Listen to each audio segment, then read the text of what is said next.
তিনি শুধু এক কবি নন, বরং সাহিত্যের প্রতিটি শাখায় এবং সমাজ, সংস্কৃতি, শিক্ষা ও সঙ্গীতেও তার অসামান্য অবদান রয়েছে। আজ আমরা কবি রবীন্দ্রনাথ ঠাকুরের এই 15টা বাণী শুনবো, যা তোমার জীবন বদলে দিতে পারে। জাস্ট একবার শুনে দেখুন। যা কিছু হারাই আমি জানি তা ফিরে পাবো।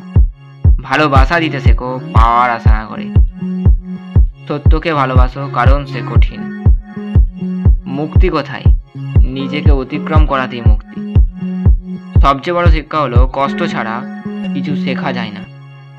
আলো তখনই আসে যখন তুমি নিজেই তোমার অন্ধকারকে চিনতে শেখো। একটা ছোট্ট কাজ যদি মন দিয়ে করো, সেটাও বড় হয়ে ওঠে।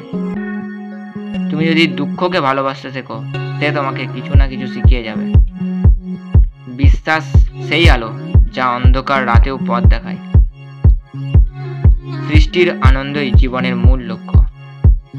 যে নিজের মনকে জয় করতে পেরেছে, সে সর্বশ্রেষ্ঠ বিজয়ী। ভবিষ্যতের উপর ভরসা করো, কারণ আগামীকাল নতুন সুযোগ নিয়ে আসবে। একটা মোমবাতি 1000টি মোমবাতি জ্বালাতে পারে, তবুও তার আলো কমে না। যে পথ দিয়ে তুমি যাওনি, সেখানেই লুকিয়ে থাকে নতুন আলো। যদি নিজের উপর বিশ্বাস থাকে, তবে কিছুই অসম্ভব নয়। আর এই বাণীগুলোর মধ্যে আপনার কোনটা সব থেকে ভালো লেগেছে সেটা কমেন্টে জানাবেন। আর এ ধরনের অনুপ্রেরণামূলক এবং শিক্ষামূলক বিভিন্ন কন্টেন্ট পেতে চ্যানেলটাকে অবশ্যই সাবস্ক্রাইব করে রাখবেন। আর ততক্ষণের জন্য ধন্যবাদ।